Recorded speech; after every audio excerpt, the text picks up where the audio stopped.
നമ്മൾ 535 വാട്ട്സിന്റെ അദാനിയുടെ bifacial പാനൽസാണ് use ചെയ്തിരിക്കുന്നത്.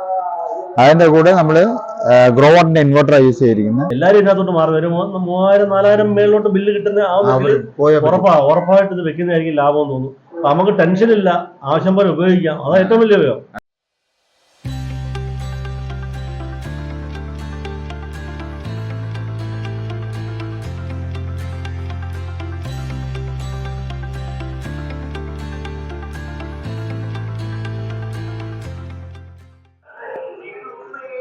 DIGയുടെ പുതിയൊരു വീഡിയോയിലേക്ക് സ്വാഗതം. ഇന്ന് നമ്മൾ നിൽക്കുന്നത് ഷാജി എന്ന് പറഞ്ഞ ഒരു സാറിൻ്റെ വീട്ടിലാണ്. പുള്ളി വേറൊരു ഇൻസ്റ്റലേഷൻ കണ്ടിട്ട് നമ്മുടെ അടുത്ത് വന്ന് ഞങ്ങൾക്ക് ഇതേപോലത്തെ ഒരു ഇൻസ്റ്റലേഷൻ ചെയ്തു തരാൻ പറ്റുമോ എന്ന് ചോദിച്ചായിരുന്നു. അപ്പം അവിടെ നമ്മൾ ഷീറ്റിൻ്റെ മുകളിലാണ് വെച്ചത്. പാനൽ നീളത്തിൽ വെച്ചിട്ട് വോക്ക് വെച്ചിട്ട് ഒരു സ്റ്റെയർ കേസ് വെച്ചാൽ നമ്മൾ അത് ചെയ്തിട്ടുള്ളത്. അതുപോലെ ഇവിടെ ചെയ്യാൻ പറ്റുമെന്ന് പറഞ്ഞായിരുന്നു. അപ്പം ഇതിൻ്റെ മുകളിൽ നമ്മൾ കയറി നോക്കിയിട്ട് ഇങ്ങനെ ഇത്രയും നമ്മൾ ഈ ഷീറ്റിന്റെ ഓറിയന്റേഷൻ ഓക്കെ ആയിരുന്നു, നോർത്ത് സൗത്ത് ആയിരുന്നു. അത് ചെയ്യാനായിട്ട് നമ്മൾ അങ്ങനത്തെ ഒരു സാഹചര്യത്തിലായിരുന്നു ഈ കസ്റ്റമറുമായിട്ട് നമ്മൾ ഇത് ചെയ്ത്. പുള്ളി ഒരു PWD കോൺട്രാക്ടറാണ്.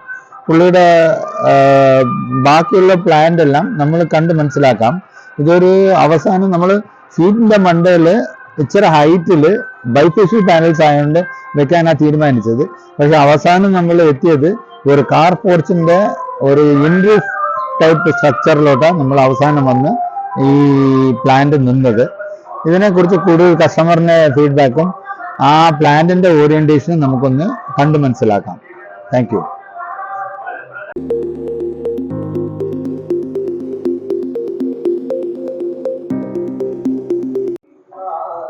ഈ പ്ലാന്റിന്റെ കൺസ്ട്രക്ഷൻ എങ്ങനെയാണെന്ന് വെച്ചാൽ നമ്മൾ 535 വാട്ട്സിന്റെ അദാനിയുടെ ബൈഫേഷ്യൽ പാനൽസാണ് യൂസ് ചെയ്തിരിക്കുന്നത്.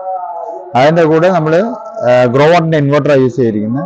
പുള്ളിക്കാരന് 5 കിലോവാട്ടിന്റെ ആവശ്യം ഉണ്ടെന്ന് പറഞ്ഞപ്പം ഇപ്പോൾ ലോഡ് 3 കിലോവാട്ടേ ഉള്ളെന്ന് പറഞ്ഞു. അപ്പം 3 കിലോവാട്ടിന്റെ പാനൽ നമ്മൾ 6 പാനൽ ലോഡ് ചെയ്തിട്ട് 535 ആയതുകൊണ്ട് 6 പാനൽ ലോഡ് ചെയ്തിട്ട് പിന്നെ 5 കിലോവാട്ടിന്റെ ഗ്രോ വാട്ട് ഇൻവെർട്ടർ നമ്മൾ ഇൻസ്റ്റാൾ ചെയ്തിട്ടുണ്ട്. അതിനുള്ള വയറിങ് ചെയ്തിട്ടുണ്ട്. 2 സ്പ്രിംഗ് ആയിട്ട് അവിടെ നിന്ന് നമ്മൾ കൊണ്ടുപോയത്. പിന്നെ 4 എർത്തും നമ്മൾ യൂസ് ചെയ്തിട്ടുണ്ട്. ലൈറ്റിനിങ് യൂസ് ചെയ്തിട്ടുണ്ട്. ഈ ഇതിൽ നമ്മൾ ആക്ച്വലി പുള്ളിക്കാരൻ സംസാരിച്ചപ്പം ഈ ഷീറ്റിന്റെ മുകളിൽ വെക്കണമെന്ന് പറഞ്ഞത്.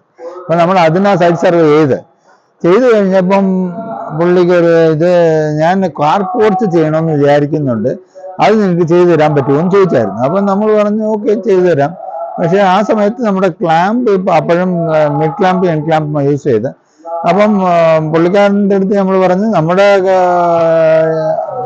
വെൽഡേഴ്സും പിന്നെ ഫാബ്രിക്കേറ്റേഴ്സും ആണെങ്കിൽ ഇത്രയും കോസ്റ്റ് ആവും എന്ന് പറഞ്ഞ് പുള്ളി എടുത്തു. അപ്പം പുള്ളി പറഞ്ഞു എനിക്ക് അറിയാവുന്ന വെൽഡേഴ്സുമാര് ഇവിടെ ഉണ്ട്, അവരുടെ ജോലി ചെയ്യുന്നവരാവരും, അപ്പം അവരെ കൊണ്ട് തന്നെ ചെയ്യിപ്പിക്കാം, ഡിസൈൻ തന്നാൽ മതി എന്ന് പറഞ്ഞു. അപ്പം നമ്മൾ ഡിസൈൻ കൊടുത്ത് പുള്ളി തന്നെ ആ മെറ്റീരിയലെല്ലാം സെലക്ട് ചെയ്ത് നമ്മൾ ആ സൈസ് മാത്രമേ ഇത് ചെയ്തുള്ളൂ. പുള്ളി പിന്നെ അതിനകത്ത് കുറച്ച് എഞ്ചിനീയറിങ് ചെയ്ത് ഇങ്ങനെ വെക്കാം, ഓറിയന്റേഷനൊക്കെ മാറ്റിയിട്ടുണ്ട്. എന്ന് വെച്ചാൽ 4 പാനല് വേർട്ടിക്കലായിട്ടും 2 പാനൽ ഒറിജിനലായിട്ടായിരിക്കുന്നത്.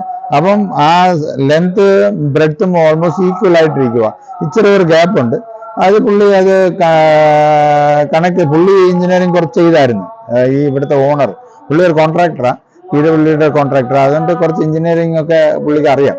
അതുകൊണ്ട് പുള്ളി ആ എഞ്ചിനീയറിങ് സെൻസ് യൂസ് ചെയ്ത് ഇത് ചെയ്തായിരുന്നു. പിന്നെ ഇവിടെ ഒരു മരം ഉണ്ടായിരുന്നു, ആ മരത്തിനെ പുള്ളി വെട്ടി അതിന്റെ കൊമ്പ് മുകളിലോട്ട് വരിക എന്ന് പറഞ്ഞു. അപ്പം അതിന്റെ ഇത് പുള്ളി അത് മാറ്റി അതിനെ വെട്ടിക്കളഞ്ഞു. അതിന്റെ കൊമ്പ് അത് പകുതി മരമായിട്ട് നിൽക്കുന്നത്. പക്ഷെ പ്രൊഡക്ഷൻ പുള്ളിക്ക് നല്ലതായിട്ടുണ്ട്. എന്നുവെച്ചാൽ ഇതിനകത്ത് ഒരു ഇതുള്ളതെന്ന് വെച്ചാൽ ഇത് സൗത്തും അത് നോർത്തുമാണ്. പിന്നെ സണ്ണ് വരുന്നത് ഇങ്ങനെ ക്രോസിലാണ്. അതിന്റെ ഓറിയന്റേഷൻ ഒന്നും നോക്കാനുള്ള സാഹചര്യമില്ല. എന്ന് വെച്ചാൽ കാർ പോർച്ചായിട്ട് നിൽക്കുന്നതുകൊണ്ട് പുള്ളിയുടെ വീടുമായിട്ട് അത് നിൽക്കാൻ പറ്റുന്ന പോലെ രീതിയിൽ ചെയ്യാനില്ല. അതുകൊണ്ട് സൗത്താണ് പൊങ്ങിയിരിക്കുന്നത്. ഇപ്പൊ കാണുമ്പോൾ സൗത്ത് പൊങ്ങി നോർത്ത് താന്നുമായിരിക്കുന്നത്. ആക്ച്വലി നോർത്ത് പൊങ്ങി വരണം.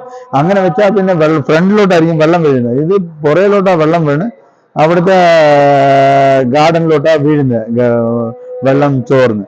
അതിനുള്ള ഇതൊക്കെ ഉണ്ട്. പക്ഷെ പ്രൊഡക്ഷൻ പുള്ളിക്ക് കിട്ടുന്നുണ്ട്.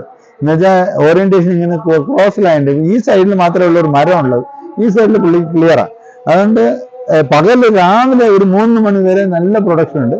പിന്നെ കഴിഞ്ഞിട്ട് ഇച്ചിരി കുറയത്തുള്ളൂ. പിന്നെ ഈ മാസങ്ങളിൽ സെപ്റ്റംബർ ഒക്ടോബർ ആകുമ്പം സണ്ണ് കുറച്ച് സൗത്തിലോട്ട് വരുമ്പോഴത്തേക്ക് ഇച്ചിരി കുറയും കുറച്ചുകൂടെ. അതൊരു 12 കൂടുതൽ നിൽക്കുന്നുണ്ട്. അതുകൊണ്ട് പുള്ളി ഹാപ്പിയാ. പുള്ളിക്ക് ഇപ്പം മാക്സിമം ബില്ല് 4000 വന്നുകൊണ്ടിരുന്നത് ഇപ്പം ഇരുന്ന് ഫിക്സഡ് ചാർജും പിന്നെ മറ്റേ റെന്റും ഒക്കെ വരുന്നുള്ളൂ. അതുകൊണ്ട് പുള്ളി ഹാപ്പിയാ. മാക്സിമം എക്സ്പോർട്ട് ചെയ്യുക. പുള്ളിക്ക് ലാവിഷായിട്ട് യൂസ് ചെയ്യുന്നുണ്ട്. അതുകൊണ്ട് പുള്ളിക്ക് ഒരു കംപ്ലൈന്റും ഇല്ല. പുള്ളി ഇപ്പം പുള്ളിയെ പരിചയപ്പെടാം കുറഞ്ഞ നേരം കഴിഞ്ഞിട്ട്. പുള്ളി അത് എല്ലാം നമുക്ക് പറഞ്ഞു തരും. എന്തുവാ സോളാറിനെ കുറിച്ച് പുള്ളി ഭയങ്കര ഹാപ്പിയാ. എല്ലാവർക്കും സജസ്റ്റ് ചെയ്യുന്നു. 2-3 കസ്റ്റമറിനെ പുള്ളി പറഞ്ഞ് ചെയ്യിപ്പിച്ചായിരുന്നു. പുള്ളിയുടെ ബന്ധുക്കള് അവര് നമ്മുടെ പാനൽ തന്നെ, അദാനിയുടെ പാനൽ തന്നെ നമ്മൾ ഇൻസ്റ്റാൾ ചെയ്ത് കൊടുത്തിരിക്കുന്നത്. ഓക്കെ, ഇനിയും ബാക്കി കാര്യങ്ങളിലോട്ട് നമുക്ക് ഇനിയും പ്രൊസീഡ് ചെയ്യാം.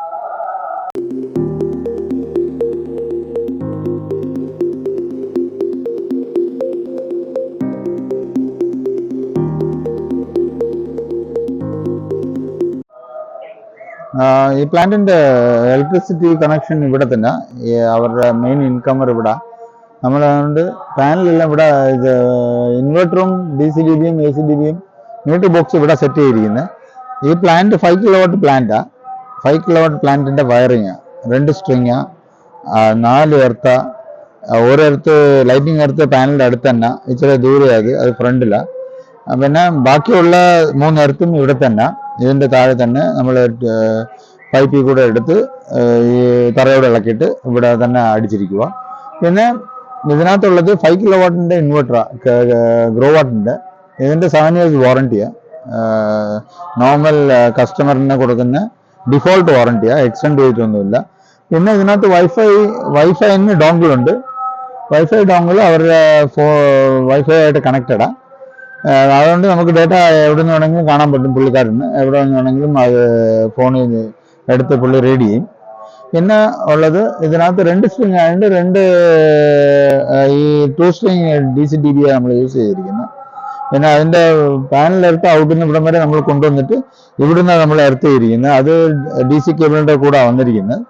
പിന്നെ AC-DB ഇവിടുന്ന് ഒരു എർത്തും AC-യുടെ എർത്തും പോകുന്നുണ്ട്. ഇതിനകത്ത് വേറെ ഉള്ളത് ഇത് KCB തന്നെ നെറ്റ് മീറ്ററാ. നമ്മുടെ പ്രൊഡക്ഷൻ മീറ്റർ ഇവിടെ ഉണ്ട്. നോക്കുവാണെങ്കിൽ ഇതൊരു 6 months ആയി. നല്ല പ്രൊഡക്ഷൻ ഉണ്ട്. അദാനിയുടെ പാനൽസ് ആയതുകൊണ്ട് നമുക്ക് ഒരു പ്രോബ്ലം നമ്മൾ കാണുന്നില്ല. എല്ലാ സെല്ലും നല്ലതായിട്ട് പ്രൊഡ്യൂസ് ചെയ്യുന്നുണ്ട്. അതുകൊണ്ട് കസ്റ്റമർ ഹാപ്പിയാ, നമ്മൾ ഇൻസ്റ്റാളറായിട്ട് ഞങ്ങൾ ഹാപ്പിയാ. എന്നുവെച്ചാൽ അദാനിയുടെ പാനലിൽ അതിന് ഗ്രോവാട്ട് കോമ്പിനേഷൻ ആകുമ്പോഴത്തേക്കും നല്ലതായിട്ടായിരിക്കുന്നത്. അതിൻ്റെ കൂടെ ദേയും ഓക്കെ ദേ പാനൽസും. പക്ഷെ അന്ന് നമ്മൾ ഗ്രോവാട്ടാണ് യൂസ് ചെയ്തുകൊണ്ടിരുന്നത്.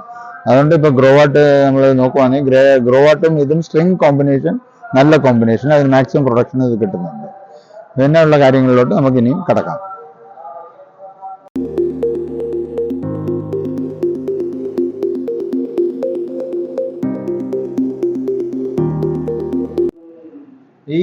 ഈ പ്ലാന്റിന്റെ ഉടമസ്ഥനായ ഷാജിയെ നമുക്ക് പരിചയപ്പെടാം. പുള്ളിയാ ഈ ഇൻറൂഫ് ചെയ്യണമെന്ന് പറഞ്ഞ് നമ്മുടെ അടുത്ത് റിക്വസ്റ്റ് ചെയ്ത്.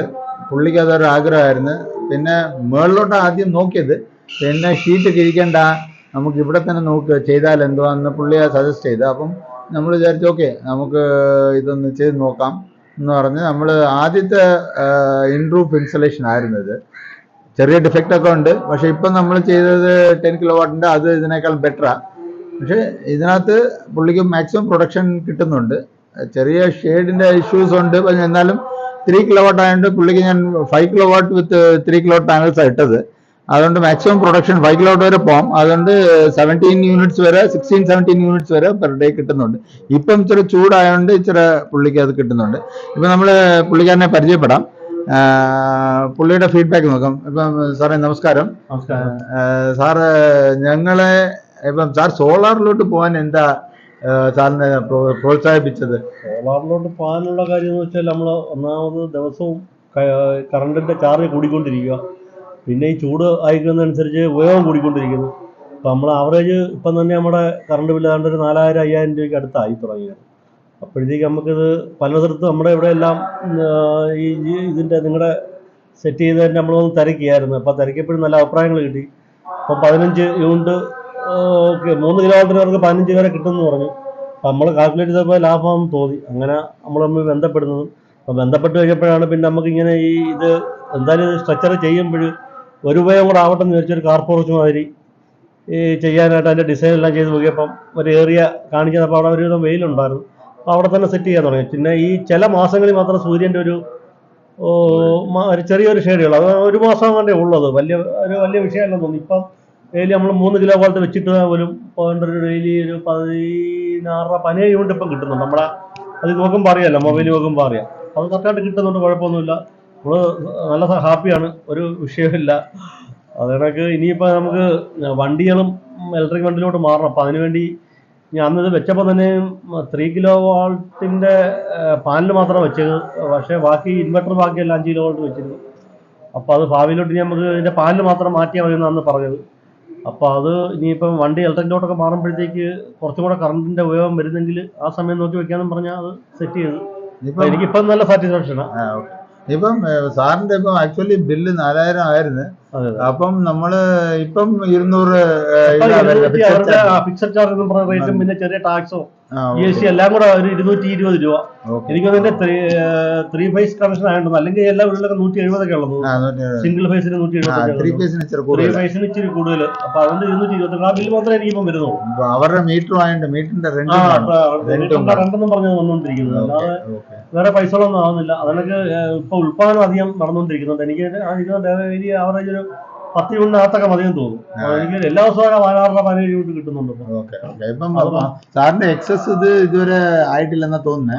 അത് KCB ചോദിച്ചാൽ നമുക്ക് മനസ്സിലാക്കാൻ പറ്റും അവരുടെ എക്സസ് പേയ്മെന്റ് എങ്ങനെയാ. അതിന്റെ ഒരു ഫോം ഉണ്ട് ഫില്ല് ചെയ്ത് കൊടുക്കാനായിട്ട്. അത് കൊടുത്തിട്ടില്ല, അത് കൊടുക്കാം. എന്നുവെച്ചാൽ ഒരു 6 months ഒക്കെ ഓടുമ്പോഴാ കഴിഞ്ഞിട്ട് അവരുടെ ഇത് ചെയ്യുന്നത്. അങ്ങനെ ആയോണ്ടാ ഇത് ചെയ്യുന്നത്. പിന്നെ സാറ് ജിഗോ ഓട്ടോമേഷൻ എങ്ങനെ പരിചയപ്പെട്ടത്? അത് നമ്മുടെ ഇവിടെ അശോകൻ എന്ന് പറയുന്നൊരു കോൺട്രാക്ട് ഉണ്ടായിരുന്നു. എനിക്ക് കോൺട്രാക്ട് തുറക്കാം, ഞാൻ PW കോൺട്രാക്ടർ. അപ്പൊ കക്ഷി ഞങ്ങൾ എപ്പോഴും കാണും. അപ്പൊ അങ്ങനെ ഞാൻ കക്ഷിയുടെ മുമ്പ് കൂടെ എപ്പോഴും പോവുകയൊക്കെ ചെയ്യുമ്പോൾ കക്ഷി ഇപ്പം നല്ല അഭിപ്രായം പറഞ്ഞത്. കക്ഷിയോട് വെച്ചതിന് ശേഷം ഒരു കക്ഷിക്ക് ഇതുവരെ തന്നെ കക്ഷി 2-1.5 വർഷത്തോളം ആയി നിന്നത് വെച്ചിട്ട്. കക്ഷിക്ക് ഇതുവരെ ഒരു കറണ്ട് ബില്ലും ഇല്ല, അധികം പ്രൊഡക്ഷനുണ്ട്, പൈസ എല്ലാം കിട്ടുമെന്ന് പറഞ്ഞു. അപ്പൊ അങ്ങനെ ഞാനും ടെസ്റ്റ് ചെയ്യാൻ നോക്കി. അങ്ങനെ ടെസ്റ്റ് ചെയ്തപ്പോൾ നല്ല ഉപയോഗമാണെന്ന് തോന്നി. പിന്നെ അത് മാത്രമല്ല എനിക്കിപ്പോൾ ഒരു ഫ്രീ ആയിട്ടൊരു കാർ പോർച്ചും കൂടെ കിട്ടി. ഇപ്പൊ അതിനകത്ത് പാനല് നീ പറഞ്ഞ ആദ്യത്തെ സെറ്റിംഗ് ആയിരുന്നു നിങ്ങളുടെ? ആദ്യത്തല്ല, രണ്ടാമത്തെ സെറ്റിംഗ്. അത് ഇപ്പൊ ഒരു പുതിയ ഐഡിയാസ് ഒക്കെ നമ്മൾ ക്രിയേറ്റ് ചെയ്തിട്ടുണ്ട്. ഇപ്പൊ 10 കിലോവാട്ട് ഇട്ടത് വേറെ ഐഡിയ. ഇത്ര ഇപ്പം ഇത് സാറ് ഫാബ്രിക്കേറ്റിനെ യൂസ് ചെയ്തിട്ടുണ്ട്. നമുക്ക് വലിയ ഇത് ചെയ്യാൻ പറ്റിയില്ല, അവർക്ക് ലിമിറ്റേഷൻ ഉണ്ട്. പിന്നെ നമ്മൾ വന്ന് നിൽക്കാനും പറ്റിയില്ല, അവർക്ക് ഡിസൈൻ മാത്രമേ കൊടുത്തുള്ളൂ. അതുകൊണ്ട് അവരുടെ ഐഡിയ യൂസ് ചെയ്തിട്ടുണ്ട് കുറച്ച്. അങ്ങനെയൊക്കെ വന്നപ്പം പാനൽ ആക്ച്വലി ഓറിയന്റേഷൻ ഒരേപോലെ വരണ്ടേ. അവിടെ അവസാനം തിരിക്കേണ്ട വന്ന് താഴത്തെ 2 തിരിച്ചു വിട്ടു. അങ്ങനെ നീളം കൂടി അപ്പോഴത്തേക്ക് ആ ഗ്യാപ്പ് ഫില്ല് ചെയ്യേണ്ട വന്നു. പക്ഷെ എനിക്ക് കുഴപ്പമൊന്നുമില്ല. സാറ് വേറെ ഇപ്പം ചെയ്യുന്നത് അങ്ങനെ പുതിയതായിട്ട് ചെയ്യുന്ന ഒരേപോലെ വെക്കുന്നത്. ആ ബോക്സ് ഗ്യാപ്പ് സിലിക്കോൺ ആ ക്ലാമ്പ് നമ്മള് അടിയിലോട്ടാക്കുക. അപ്പൊ 2 ചേർന്നിരിക്കും. ചെറിയ ഇതേപോലെ അത് നല്ലതായിരിക്കും. എന്നുവെച്ചാൽ അത് ഫ്ലോ ചെയ്തങ്ങ് പോവുക. ചെറിയ ഗ്യാപ്പ്. അതിന് ഒരു ഫില്ലിങ്ങിന്റെ ഒരു സ്ലീവ് നമ്മള് കണ്ടുപിടിച്ചിട്ടുണ്ട്. നമുക്കിത് വേണമെങ്കിൽ മാറ്റി ഇനി കയറ്റുമ്പോഴത്തേക്ക് അപ്പം വേണമെങ്കിൽ നമുക്ക് ആ മോഡൽ ആക്കി എടുക്കാം. അങ്ങനെ ചെലവില്ലാതെ നമുക്ക്. പിന്നെ സാറിന്റെ റെഫറൻസിൽ ഒത്തിരി 2-3 കസ്റ്റമേഴ്സ് പറഞ്ഞിട്ട് എനിക്ക് നമ്മുടെ റിലേഷനിൽ തന്നെ ഇവിടെ മിയ്യന്നൂർ ഉത്തമൻ ചേട്ടൻ എന്ന് പറയാം, നമ്മുടെ ഒരു ചേട്ടന. അവിടെ സെറ്റ് ചെയ്ത് അത് 3 കിലോ വണ്ടി എടുത്തപ്പോഴത്തേക്ക് കൂടി ഉപയോഗം കൂടിയപ്പോഴത്തേക്ക് കക്ഷിക്ക് 5 ആക്കണമെന്ന് പറഞ്ഞ് നിൽക്കുന്നത്. അത് അതിന്റെ ഇനിയിപ്പോ കോസ്റ്റ് ഇച്ചിരി കൂടുതൽ 3 നിൽക്കുള്ളൂ. അത് പുള്ളിയുടെ സിംഗിൾ ഫേസും കൂടെ, 3 ഫേസ് അല്ല. അതുകൊണ്ട് നമ്മൾ അങ്ങോട്ട് പോകുമ്പോഴത്തേക്ക് പുള്ളിക്ക് ലോഡ് കൂട്ടേണ്ടി വരുമ്പോഴത്തേക്ക് പിന്നെ വയറിംഗ് മാറ്റണം, എക്സ്പെൻസസ് കൂടുതലാണ് പുള്ളിക്ക്. അന്ന് വെച്ചപ്പോ 3 കിലോ വാട്ടേ വെച്ചോളൂ. അല്ല, പുള്ളിയുടെ അടുത്ത് അന്ന് പറഞ്ഞ 5 കിലോ വാട്ട് സാർ വെക്ക്, പിന്നെ 3 കിലോ വാട്ട് നമ്മൾ പാനൽ ലോഡ് ചെയ്താൽ മതി. പിന്നെ ആവശ്യം ഉണ്ടെങ്കിൽ നമുക്ക് ഇൻക്രീസ് ചെയ്യാം. ഞാനും വിളിച്ചവൻ പറഞ്ഞത് ഇലക്ട്രിക് വണ്ടി എടുക്കാൻ പോകുന്ന സമയമായിരുന്നു. അപ്പൊ ഇലക്ട്രിക് വണ്ടി എടുത്തപ്പോഴത്തേക്ക് ഈ ഇച്ചിരി കൂടെ ഒക്കെ വലിയ ബില്ലില്ല, ചെറുതായിട്ട്. പക്ഷെ അവര് നല്ല രീതിയിൽ വണ്ടി ഉപയോഗിക്കുകയും ചെയ്യുന്നുണ്ട്. AC-കൾ 2-3 AC ഉപയോഗിക്കുന്നുണ്ട്. പിന്നെ വേറൊരു കോൺട്രാക്ടർ ഉണ്ടല്ലോ, രാജൻ ജോർജ്. രാജൻ എന്ന് പറയുന്ന കോൺട്രാക്ടർ. പുള്ളിക്കാരനും അവിടെ 2-3 കസ്റ്റമർ എനിക്കത് താല്പര്യം അത്രയും പെർഫെക്റ്റ് ആയിട്ട് എനിക്ക് കിട്ടിയോണ്ട് ഞാൻ രണ്ടുമൂന്ന് പേരെ കൂടെ സാറിന് ചെയ്തായിരുന്നു. വേറെ ഉണ്ടോ ഇപ്പൊ പറഞ്ഞായിരുന്നല്ലോ, അത് പിന്നെ അവർ ചെയ്തില്ലായിരുന്നു. ഓക്കെ, അവരുടെ അടുത്ത് അവരേതാണ്ട് പിന്നെ നോക്കാമെന്നൊക്കെ പറഞ്ഞു. സാറിന്റെ സമയം കിട്ടിയതിന് നന്ദി. സാറിന് കിട്ടാൻ വലിയ പാടായിരുന്നു. ഞങ്ങൾ ഒത്തിരി ദിവസമായിട്ട് ഇത് എടുക്കണം എന്ന് വിചാരിച്ച്. സാറ് ബിസിയായ വ്യക്തി, എന്നാലും ഞങ്ങൾക്ക് സമയം തന്നതിന് നന്ദി. ഇപ്പം സാറ് ഇപ്പം ഞങ്ങളോട് ഇരുന്ന് സംസാരിച്ചതിന്. സാറ് ഇതിന് സോളാറിനെ കുറിച്ച് കസ്റ്റമേഴ്സിന് എന്താ പറയാനുള്ളത്? അതിന് എങ്ങനെ ഞാൻ പറയുകയാണെങ്കിൽ ഇനിയുള്ള കാലത്ത് ഓരോ ദിവസവും കറണ്ട് ചാർജുകൾ കൂടിക്കൊണ്ടിരിക്കുക. അവര് തോന്നിയ കണക്ക് ബില്ലുകൊണ്ടിരിക്കുക. നമുക്കിനി ഇനി അങ്ങോട്ട് പോകണമെങ്കിൽ എനിക്കൊന്ന് ഇതില്ലാതെ ഇനി അങ്ങോട്ട് പറ്റാത്ത ഒരു അവസ്ഥയാണെന്ന് തോന്നുന്നു. അപ്പൊ അതാണ് പറഞ്ഞത്. എല്ലാവരും ഞാൻ പറയുന്നത്, എന്റെ ഒരു ആവശ്യം വെച്ച്, അപ്പം എനിക്ക് കിട്ടിയ ഒരു ഉപയോഗം വെച്ച് ഞാൻ പറയുന്നത്, എല്ലാവരും ഇതിനകത്തോട്ട് മാറി വരും. 3000-4000 മേളിലോട്ട് ബില്ല് കിട്ടുന്ന ഉറപ്പായിട്ട് ഇത് വെക്കുന്നതായിരിക്കും ലാഭം തോന്നുന്നു. അപ്പൊ നമുക്ക് ടെൻഷനില്ല, ആവശ്യം പോലെ ഉപയോഗിക്കാം. അതാണ് ഏറ്റവും വലിയ ഉപയോഗം. നമുക്ക് ഇപ്പൊ നമ്മൾ പിന്നെ ഉപയോഗിച്ച് നമ്മളിപ്പോ ഈ 3 കിലോ വാട്ട് ആയതിനൊക്കെ പോലും ഉപയോഗിച്ചിട്ട് പിന്നെ അധികം കിടക്കുന്നു. നമുക്ക് ആവശ്യം പോലെ ഉപയോഗിക്കാം. ചില കസ്റ്റമേഴ്സ് പറയും, ഞങ്ങൾ പണ്ട് യൂസ് ചെയ്യുമ്പോൾ AC ഒക്കെ ഓൺ ചെയ്തിട്ട് 2-3 AC ഉപയോഗിച്ചാലും ഓൺ ചെയ്തിട്ടിരിക്കും എല്ലാവരും. നമുക്ക് ഒരുപാട് ഇത് ഉണ്ട്, വെക്കുന്നതായിരിക്കും എല്ലാവരെയും. എല്ലാവർക്കും നല്ലത് വെക്കുന്ന നമ്മള് ഡിപ്പെൻഡന്റ് അല്ല KCB. ഇപ്പം ഇതും കൂട്ടിയിട്ടുണ്ടല്ലോ. ഞാൻ അന്നേരത്തെ എനിക്ക് 50 സബ്സിഡിയും കൂട്ടിയിട്ടുണ്ട്. മോഡിയുടെ 9 മാസം ഉണ്ടായിരുന്നു വെച്ചിട്ട് അന്ന് സബ്സിഡി കുറവായിരുന്നു. സബ്സിഡി 5 കിലോ 78,000 രൂപ. 78,000 രൂപ. അപ്പൊ നല്ല സബ്സിഡിയാണ്. ആൾക്കാർക്ക് ഒരു പ്രോത്സാഹനമാണ് വെക്കാനായിട്ട്. അതുകൊണ്ട് മാക്സിമം വെക്കുന്നതായിരിക്കും നല്ലത്. അതെ, മാക്സിമം വെക്കുന്നത്. പിന്നെ നിങ്ങളെ ഇടയ്ക്ക് വന്ന് പരിശോധന അല്ലാണ്ട് എല്ലാം കറക്റ്റായിട്ട് തന്നെ ചെയ്യുന്നുണ്ട്. സർവീസ് കറക്റ്റായിട്ട് ഒന്ന് ചെയ്യുന്നുണ്ട്. എല്ലാം കൊണ്ടും സാറ്റിസ്ഫാക്ഷനാ. നമ്മള് പ്രിഫർ ചെയ്യുന്നെങ്കിൽ സാറിനെ തന്നെ പ്രിഫർ ചെയ്യുന്നുണ്ട്. എനിക്ക് വിശ്വാസം ഉണ്ടായാലും ഞാൻ 2-3 പേരെയൊക്കെ പിന്നെ അറേഞ്ച് ചെയ്ത് കുടിക്കുകയൊക്കെ ചെയ്തു. താങ്ക് യു സാറിന്റെ സമയത്തിന് തന്നതിന് നന്ദി. ഇപ്പം സാറിനെ കിട്ടിയതിന് നന്ദി. ഇപ്പം ഈ ഇത് പ്രോജക്ട്, ഇതേപോലത്തെ പ്രോജക്ട് ആൾക്കാരെ ഞങ്ങൾ കാണിച്ചിട്ടില്ല ഇതുവരെ. കാർപോർച്ചിന്റെ ഇത് നമ്മൾ കാണിച്ചിട്ടില്ല. ഇനിയും നമ്മള് കൂടുതലും അതേപോലത്തെ അപ്രോച്ച് എടുക്കാമെന്ന് വിചാരിക്കുന്നു. ഒരു ഉപയോഗമല്ല, നമ്മള് വീടിന്റെ ടോപ്പിലൊക്കെ ആകുമ്പോൾ കുറെ ബുദ്ധിമുട്ടുണ്ട്. മേളിക്കാരനൊക്കെ ഭയങ്കര ബുദ്ധിമുട്ട്. പൊടി എത്ര കാര്യം ഉണക്കാകുമ്പോഴും കുറെ കയറി പിടിക്കും. അപ്പൊ അതൊന്നും ഇതിപ്പോ നമുക്ക് താഴെ നിന്നും തന്നെ വെള്ളം അടിച്ച ഒന്ന് വെള്ളം അടിക്കാൻ മേളിൽ പിടിച്ചിരിക്കുന്ന പൊടിയെല്ലാം ക്ലീൻ ആവും. പിന്നെ നമുക്ക് പഴയ പ്രൊഡക്ഷൻ നടക്കുന്നുണ്ട്. ഒരു വിഷയം ഞാൻ പറഞ്ഞത്, എല്ലാവരും നിനക്ക് കാർപോർച്ച് ചെയ്യുമ്പോൾ ചെറിയൊരു കോസ്റ്റ് കൂടെ അധികം ആവുന്നുണ്ട്. അതിന്റെ സ്ട്രക്ചർ ഫ്രെയിം നല്ലതായിട്ടായിരിക്കണം, അല്ലെങ്കിൽ അത് നല്ലതായിട്ട് ചെയ്യണം. അതേ ഉള്ളൂ, അല്ലാതെ വേറെ വിഷയങ്ങളൊന്നുമില്ല. എല്ലാം സാറ്റിസ്ഫാക്ഷൻ തന്നെ. Thank you sir. Thank you very much. ശരി സാർ.